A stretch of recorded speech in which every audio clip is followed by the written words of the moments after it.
Sekarang saya sedang merilis single terbaru saya di awal tahun 2022, judulnya Sanggup Engkau Setia. Gitu.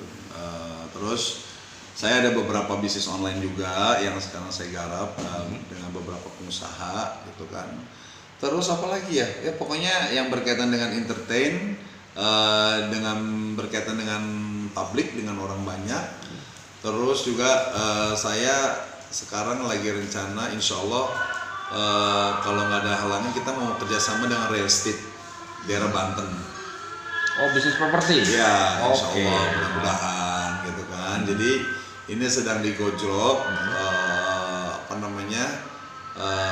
untuk tahap ya pokoknya tahap bisnisnya seperti itu. Kenapa terlintas menggeluti bisnis properti, sementara kalau dilihat dari beberapa teman-teman selebritis itu ya sedikit lah yang memilih untuk ke arah sana gitu, lebih banyak kuliner dan bisnis-bisnis apa dan lainnya. Tapi kalau untuk properti kayaknya kenapa buat saya tantangan ya, karena saya juga kerjasama dengan developer yang memang udah biasa bikin rumah dan rumahnya itu laku. Dan memang pasarannya ada di daerah Banten. Kebetulan saya juga waktu itu saya pulang kampung, saya ketemu sama pengusaha ini gitu, dan pengusaha ini tertarik banget untuk menggandeng saya, gitu kan. Jadi kenapa enggak gitu kan? Saya coba semua karena ini belum pernah saya menggeluti, tapi saya juga melihat lah partner bisnisnya ini dia pengalamannya udah mantep belum di dunia properti. Ternyata dia udah melihat hasil-hasil karya mereka gitu, dan itu udah udah laku sebelum produk-produknya mereka, dan sekarang dia sedang menggojok lagi dengan dengan kelas-kelas menengah ke atas gitu perumahannya. Ya kenapa enggak ya, itu tantangan buat saya juga gitu. Sudah invest di angka berapa, Bang? Wah, kalau investasi pasti gede ya gitu, cuman saya nggak mau nyebutin. Yang jelas ya pasti mah itu udah gede banget gitu. Miliaran? Lebih lah gitu. Ya puluhan atau ya pasti. Orang satu unit kita jualnya ada kisaran ratusan juta sampai ada miliaran juga satu unit. Per unitnya? Iya, karena rencana mau bikin itu untuk unit sekitar puluhan unit dulu, dicoba lagi gitu. Seperti itu. Nah, dunia entertain apakah masih tetap digeluti? Masih. Dan saya luar biasa. Jadi gini, saya tetap memanfaatkan tren-tren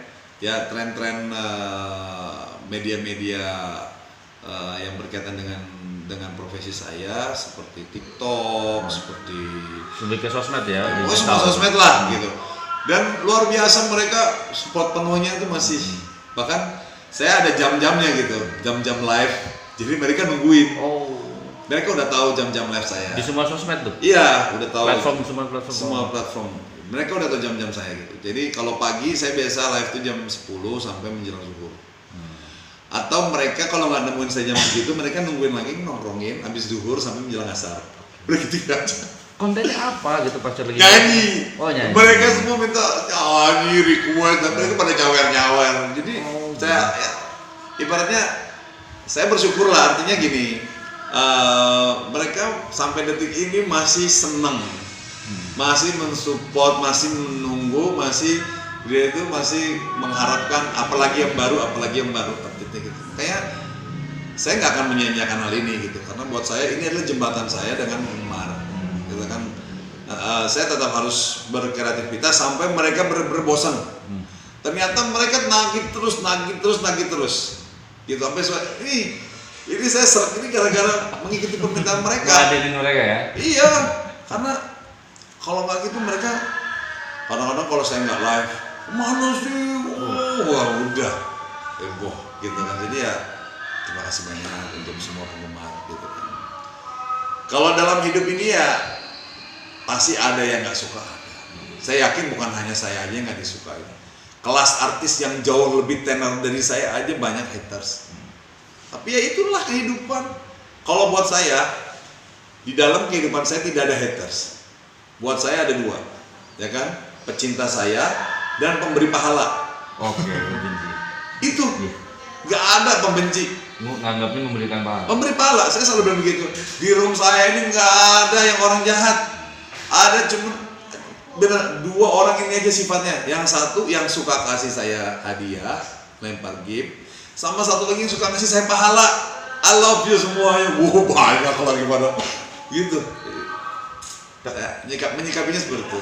Kalau dilihat dari tadi Bang Ibu ceritakan, itu kan dari platform digital, virtual lah semua. Ada rencana nggak untuk mengumpulkan ketemu gitu kan? Temu kangen lah gitu, langsung kopdar lah gitu. Jadi memang saya juga dulu sampai sekarang juga grup saya masih ada namanya I Love You Pool. I Love You Pool Gaspol gitu kan. Jadi sampai sekarang juga masih kerekrut, cuman saya nanti mau besarin lagi. Dan memang mereka rata-rata kepengen punya nomor pribadi, gitu. Artinya gini, dia pengen bener-bener deket banget sama saya, si pensupport ini gitu kan. Artinya nggak mau ada jaga jarak. Dan memang saya ada rencana seperti itu. Saya akan menyiapkan 1 nomor. Tapi nomor ini memang khusus buat mereka, buat seluruh pendukung Bang Ipul lah gitulah gitu. Jadi ya planningnya seperti itu gitu. Kalau dulu kan manajemen kan yang mengolah, ini saya mau mencoba saya sendiri yang menyentuh gitu mereka. Nggak bakalan ribet tuh nanti untuk jawabnya gitu. Atau memang ya karena ini mereka support, ini balasnya seorang Bang Ipul gitu, intervensi dengan cara seperti ini. Iya, seperti itu. Jadi ibaratnya ikatan cinta kita ini gitu kan memang benar-benar dekat gitu. Jadi memang hanya sekedar tidak boleh berlebih ya, ibaratnya nggak boleh lebih menyentuh ke privasi, nggak boleh. Atau dia nanya seperti dia ke saudaranya, lu di mana? Lagi ngapain nih? Gitu kan? Niatnya udah seperti itu.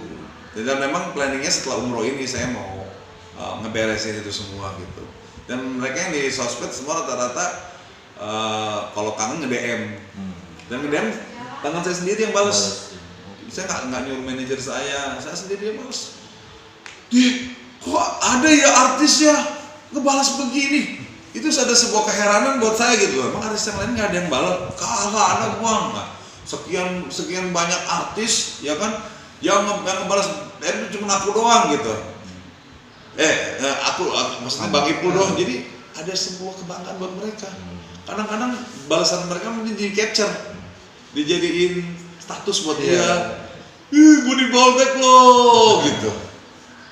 Tapi memberikan kebahagiaan untuk orang lain itu kan senang banget gitu kan. Jadi ya insya Allah sampai kapanpun saya tetap, karena memang seni itu memang sudah natural alami ada di dalam diri saya. Jadi bukan dibuat-buat, bukan yang saya memaksakan diri jadi artis. Gitu. Memang saya dari dulu memang senang nyanyi, senang ngoceh, senang entertain lah pokoknya lah. Membahagiakan orang lah. Pokoknya nyenengin orang gitu loh dengan bernyanyi lah atau dengan apa gitu. Untuk ke TV gimana? Alhamdulillah. Jadi kemarin itu kan miskomunikasi. Orang mereka pada kangen selama aku di penjara kan lucu gini. Jadi selama aku di penjara, tayangan entertainment kan jalan terus. Iya. Aku bahkan sempat ngisi acara di Antv itu nggak ada masalah. Tapi kenapa begitu aku keluar kok ada yang mempermasalahkan, kan lucu. Gitu. Jadi kemarin setelah diteliti memang ada kesalahpahaman beberapa teman-teman media soal eksklusifan aku. Gitu loh. Jadi yang eksklusif ini mereka merasa terganggu kalau aku ngeladenin yang lain yang nggak eksklusif. Kita sebagai manajemen yang udah kontrak eksklusif berarti merasa ini dong, maksudnya nanggepin lah kritikannya kan gitu. Akhirnya dari tim manajemen minta supaya pengertian dari teman-teman yang di luar eksklusif itu untuk tidak mengambil gambar. Ternyata laporan yang disampaikan ke pemret mereka itu berbeda. Gitu, dibilang Bang Ipul sombong. Bang Ipul kan mereka tahu eksklusif itu kayak apa. Aku pernah kok, pasti yakin mereka juga pernah menerima hak eksklusif kan, gitu kan, seperti itu. Tapi aku minta maaf. Akhirnya udah selesai gitu. Jadi hanya gara-gara framing pemberitaan jadilah yang seolah-olah aku diboikot TV. Padahal kan pemboikotan itu keinginan netizen, bukan keinginan TV. Gitu loh Bang. Jadi itulah kejadian sebenarnya seperti itu. Yang aku dibilang aku manggil wartawan, bayar wartawan, ya kan, untuk menggiring opini supaya aku baik, nggak pernah saya seperti itu. Jadi berita yang beredar seperti itu. Saya disambut glorifikasi, nggak pernah glorifikasi apa. Namanya orang senang selama dipendam di penjara, Bang, 6 tahun. Ibaratnya saya ngelewatin ujian, masa saya tolak orang ngasih bunga, ya kan, orang nyambut begini gitu. Artinya saya nggak menghargai mereka. Dan ternyata pada saat pengambilan gambar itu sama orang-orang yang julid-julid itu Memberi pahala lah. ya, makanya saya bilang saya nggak punya musuh, saya punya 2, pemberi rezeki sama pemberi pahala. Tapi alhamdulillah pelan-pelan framing yang arahnya negatif ke saya udah mulai terkikis. Karena itu adalah kejahatan yang dibuat oleh manusia, bukan kejahatan yang direncanakan oleh di luar manusia gitu.